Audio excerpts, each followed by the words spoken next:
everyone. If you have logged into our session now, then you're interested in study abroad.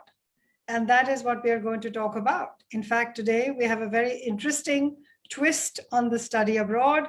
If you were logged into my session last week, just a few days ago, I was talking about what it might be like for your first semester, the fall semester in the US. And I was looking at some of the issues of how you can pace your work, what is the best way to be able to get the most out of your semester and not be stressed when the deadlines come on. And before that, I did a session recently on study in Canada. I was in conversation with a professor who was in Ottawa University. And today I'm in conversation with a peer of yours. So if you're a student, an aspirant, then this is a story of peer success. With me is Divya Laikar. Hello, Divya. Hi, ma'am. How are you? Hello, everybody who's on call. Glad to be here. I hope I can give some insights that makes the journey smoother. It's wonderful to have you with me here in conversation. I'm in Delhi and Divya is in Rochester. So we'll have a little bit more about that. I decided to introduce Divya in a slightly different, I hope a more interesting way. So I'm just going to ask you quick, short questions and you will give me one-word answers. And that's how we will introduce you. So Divya, place of schooling in India? I'm from Bikaner, Rajasthan. That's where I was born and brought up. Okay. Stream of subjects that you studied at school? At my undergrad? School, high school? School. Oh, I was in PCM. That's non-medical. Okay. College, name of college and the degree you did? I was in Thapar Institute of Engineering and Technology, and I did my computer science engineering from there. Okay. So there might be some people who don't know where the Thapar Institute is. Tell us where that is. That's in Patiala, Punjab. Yes. So Patiala. And the degree was, what was your specialization, if any, in the engineering? Computer engineering. So it was bachelor's in computer engineering. Excellent. How many years was the program? 4. 4 years? Yeah. Okay. And after that, work experience, how many years? Right now it's 3, but when I started applying, it was just a little over 2 years. Okay. And where were you working? I was working with Informatica, that's in Bangalore, for 2.5. And before that, I was working with JDA Software for a few months, and that's where I did my internship as well. Okay. So the reason I asked these questions in this way was to let all of us who are watching this session see that here is a very typical trajectory. This is a student who was in one city, studied in a second city, and then started working in a third city. And that's actually a very common experience for students who will get admissions and go to a college or a university which they have chosen. Sometimes they realize that was the best option, and sometimes they realize, oh, actually, I didn't know that this could be, that I could do a better job going somewhere else. So now we have Divya, who has been from Bikaner to Patiala to study, then to Bangalore to work, and then she did a journey with Leverett Edu. So we are hosting this event on behalf of Leverett Edu, which is a full stack university admissions service for students who wish to study abroad, also some in India, but mostly study abroad. I'm Dr. Mehna Chawla Singh. I'm not a counselor, I'm an academic. I have been a professor teaching at many universities in India and overseas. And the last stint was to teach in the US till 2017, when I was teaching at American University in Washington, DC, and at Georgetown. And for my research and other speaking assignments, I have spoken at more than 45 universities in the US and in Europe and the UK. So I'm speaking here to Divya from an educator's perspective. So an educator speaking to a student about her journey. Divya, what is the year that you came to us for coaching at Leverett Edu? When did you apply? I think I joined in June 2020. So how long was that journey? From June till December, I think it's still going on, honestly. I'm still in conversations with Lakshmi ma'am. But if you officially ask me about the application and everything, the first round we did everything. It was in December, January, and then a couple of help with visa, bank accounts, loan, and everything. So I Right, would say it's still going on. right. But yeah. So this is for the benefit of those who might want to explore that. So I want to ask you, did you use a coaching service when you were going to engineering college? Did you ever use one before to support you? No, no, this was the first time, and I think when I was when I was thinking about applying, I knew that there is so the US education system and the admission system is very different than India.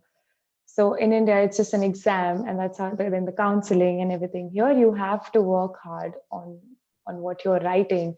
There is essays, there is questions, there is interviews. So you have to understand what is happening, why they are doing this, and what they are doing it for. And I needed some help with that. And I thought instead of waiting another year and then taking a help, I think it's good to get the catalyst first. And I was working also, so it was convenient. So you were working in Bangalore and you were doing all of this online. Yes. So I was working in Bangalore. So I was connected to Lakshmi ma'am who works in Bangalore. But then because of the pandemic, I was back home. So everything was online, calls, Zoom. Yeah, that's how we communicated.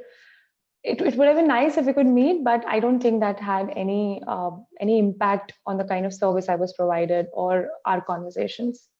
So this is very interesting for me as an educator that, we have had to take classes online in terms of teaching, but the fact that you felt that your experience of being coached for a university admission process was also to your satisfaction when it was done remotely.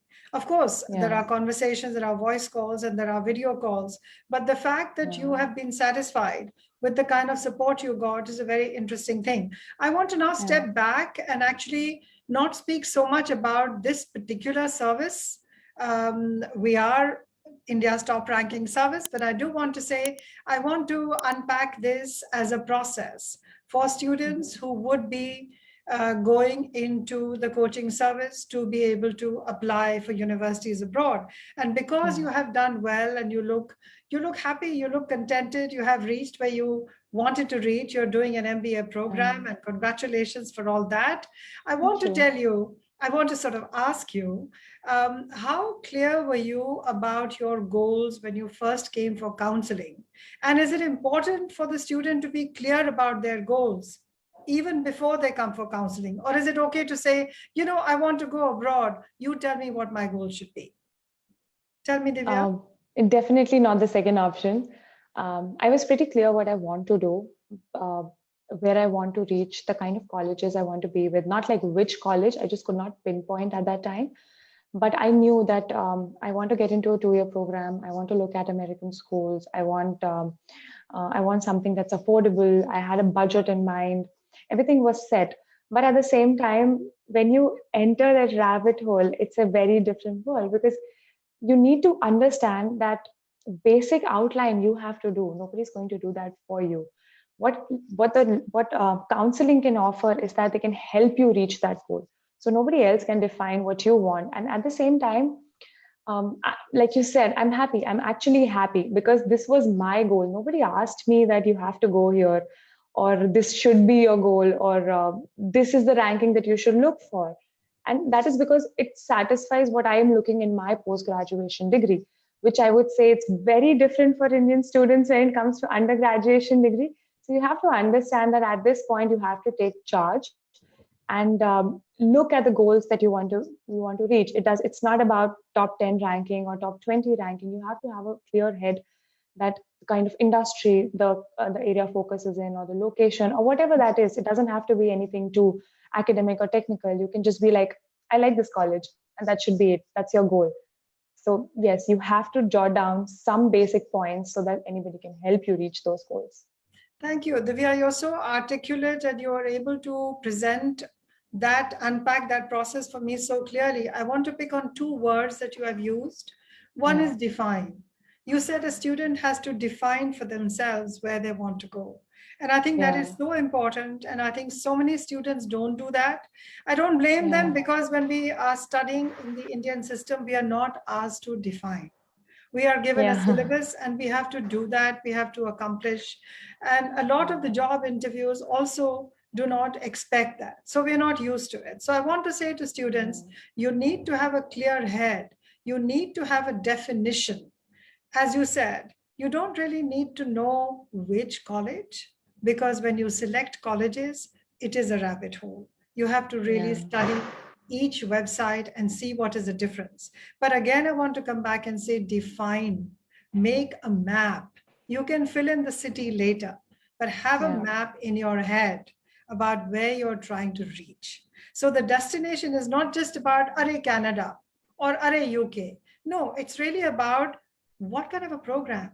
What do you want to do with this? Work backwards and see, did you want to go into this specialization for this reason? Are you just exploring? Is this a society you want to go to? Why an American MBA? What do you know about American MBAs? What do you know about Yeah. Canadian MBAs? Maybe you just want to go with a specialization in entrepreneurship, and you want to consult a particular kind of entrepreneurship, and then you need to define where to go with that. So I want to come to something else now, which is to be able to define for yourself a broad map or a broad skeleton which a counseling service can help you to fill.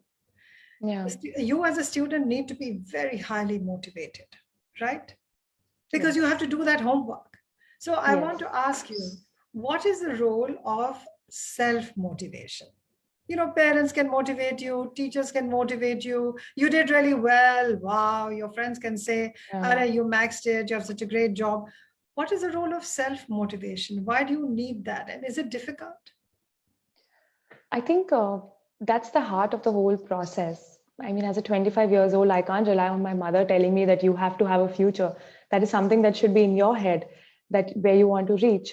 So motivation is everything. I was just an instance. I was working till probably 8 p.m. because it was the lockdown. Everybody was overworked, and then I used to sit down at 10, and it is not easy, and work on my applications till 1 or 2. So motivation, on the other hand, it has to come from within. Why? Because the process is not easy. It is not easy. Let me tell everybody that even with the counseling, I cannot even imagine doing everything on my own. But even with the counseling session, it was not easy. And as you grow forward in your career, as I come here, I think it's been almost a week, and I have to do everything on my own. So I'm telling you, it's not an easy process. You have to have in your heart that why are you doing this? And that has to be your motivation. Why do you want to do this kind of amount of hard work? If it's worth it, the kind of money you're spending, is it worth it? And if it is, then you have to have that, hold it tight. You're going to reach there. There will be hiccups, there will be some bumps. But again, like I said, you cannot rely on anybody else to tell you where you want to go. You have to take charge now. Excellent. Again, I want to suggest a word to you that emerged from what you were saying, which is that you Yeah. have to have the passion to want to go. Yes. And Yes. that passion will drive the work you do, the Yeah. extra time you put in, the way that you look at how do I make the choice? And to make the choice, I Yeah. need to look at so many different things. Even before Yeah. I ask a question from the coach, I need to have enough information to be able to ask the right question. Yes. Even to be able to project myself as my best self in an Yeah. application, even the Yeah. profile, maybe I have not thought about those things. And maybe the Yeah. counselor is going to help me and say, tell me your story. Tell me a time that you felt Yeah. you were really stuck. And what did you Yeah. do? Because I've looked at many applications abroad when they used to come from students all over the world when I was working at universities. And as I've said before in one of these sessions, through that application, I don't want to see what a tough time you had in life or what a great time you had in life. I want to know what you learned from it. What difference has it made to you? Who is going to Yeah. come into my class? I want that person to be a learner. Did they get Yeah. something out of that challenge? So you have Yeah. actually said that, which is that you sat and you had a job It's not like you were desperate, but there was some other kind of desperation. There was a passion that propelled you forward. So you've actually confirmed a lot of things that we say. Do you feel that the counseling services, that students should depend on the counseling service to ignite that passion in them, or really that they need to actually think about that? That's the best way they can get everything out of a counseling service. I'm glad you touch on that point. I know a couple of my friends who were like, I took this counseling session and they didn't do this and they didn't do that. And I was like, what did you do? I mean, what did you like? You cannot expect them to cook a chicken for you with no raw material. Like, you have to give them something. Right. And that's where the research part comes in. You have to understand that this is your career, this is your future, even though you're paying somebody the service. And you can say, in a way, it's their job to do that, but it's not their motivation, it's not their goal, it's your life. You cannot go back. I cannot go back after 2 years and say, hey, you told me this college was better, I should have gone there, I wasted my 2 years here. You cannot do that. You have to take charge for yourself.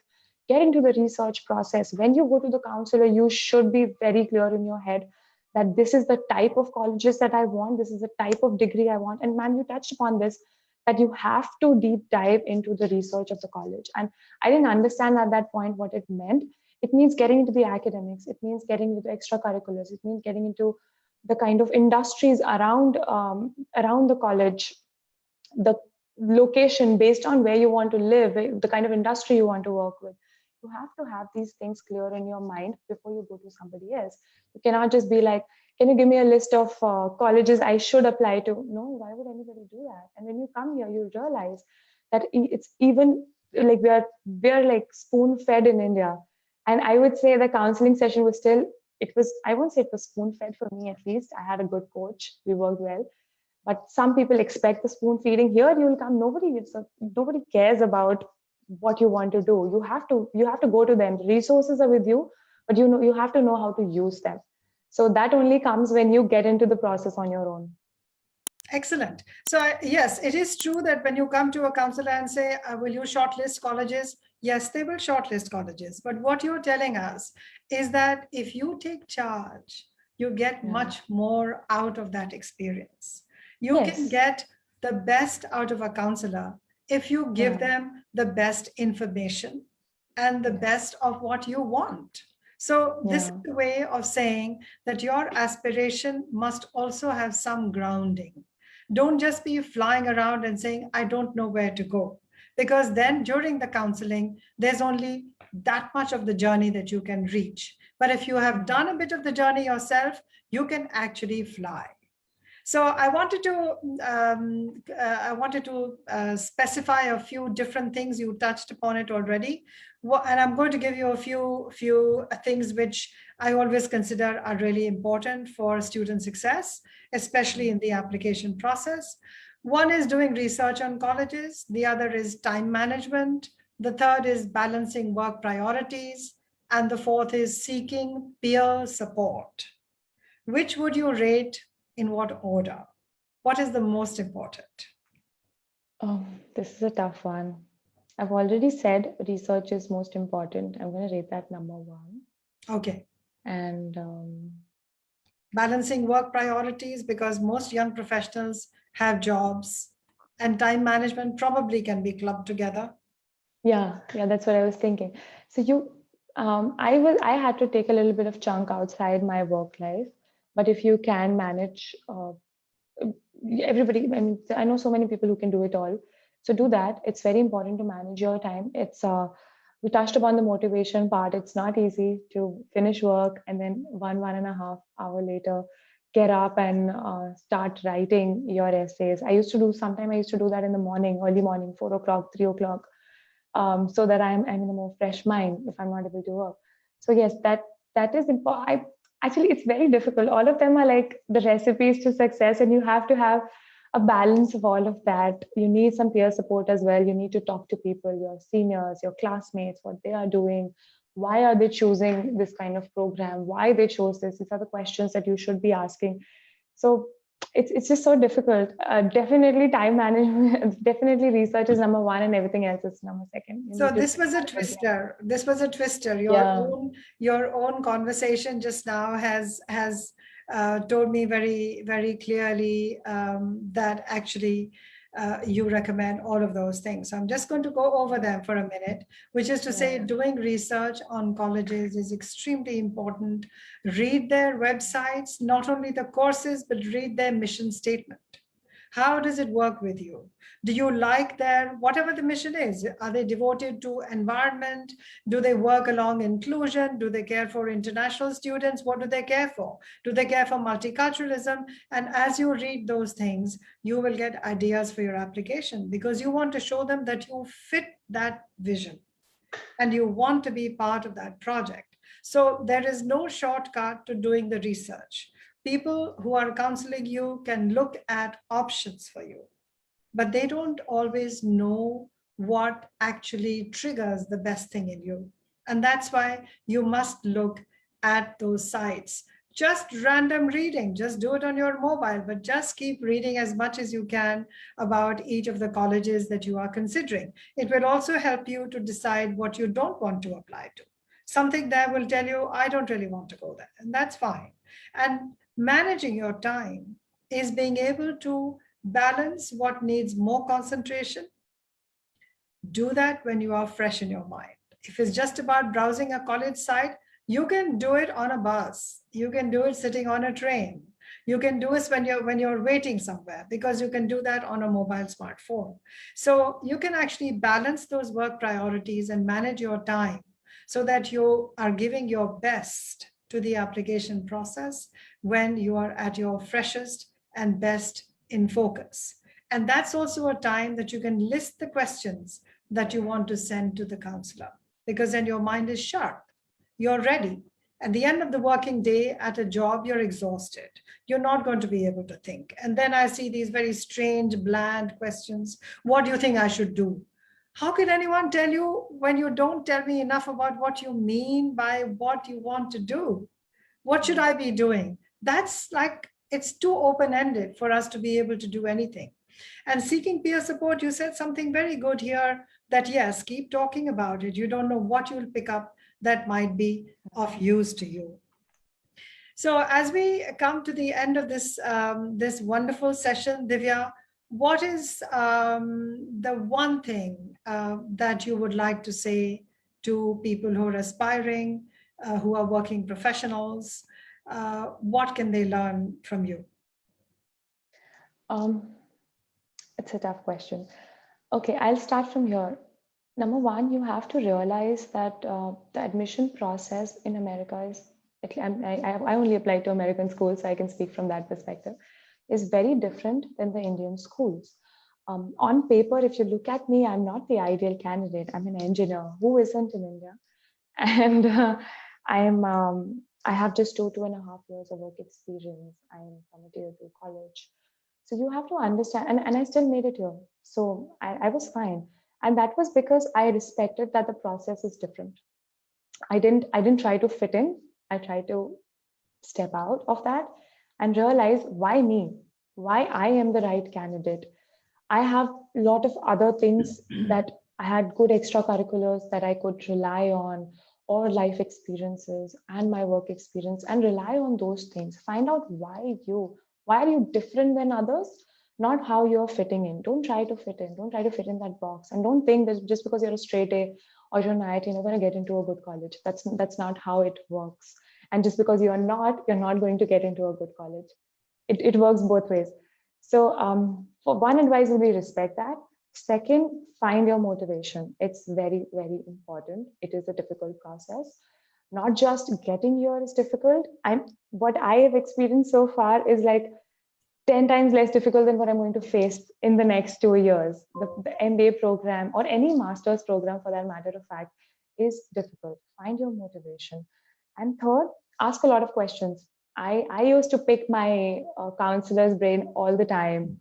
I was lucky to have her. I love her. And it was amazing. She never said that, okay, try this or try that. She always asked you, what do you want to write about? What do you think is your story? What do you want to tell? What do you want them to know? And then she would help me pick whether this is the right story, if this helps me shine, how should I make my leadership skills shine, or how should I make my communication skills shine? So ask for help. They're there to help, but you have to tell them what you need help with.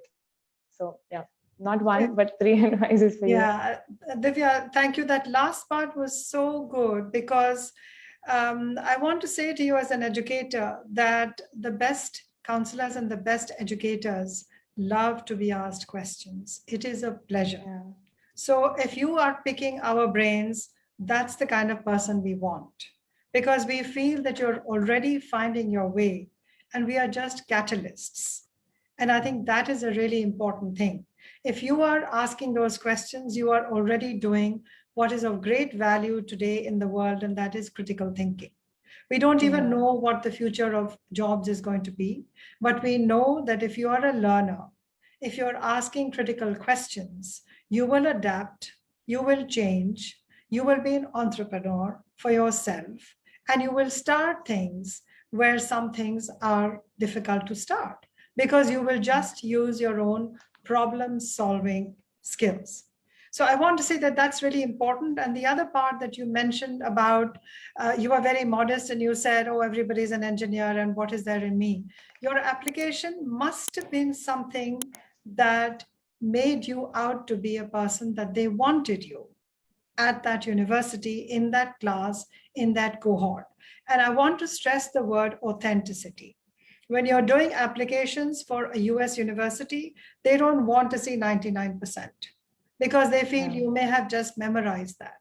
They want people who will be interesting, curious, learning, entrepreneurial, etc., etc., etc. For that, you must be authentic.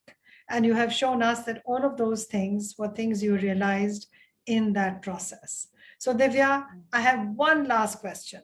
How should someone deal with rejection? When you get 4 rejections and you haven't yet got 3 acceptances, what should you be doing? Tell me in one sentence. Don't worry too much. That was not the right school for you. They are also finding the fit. You're also finding the fit.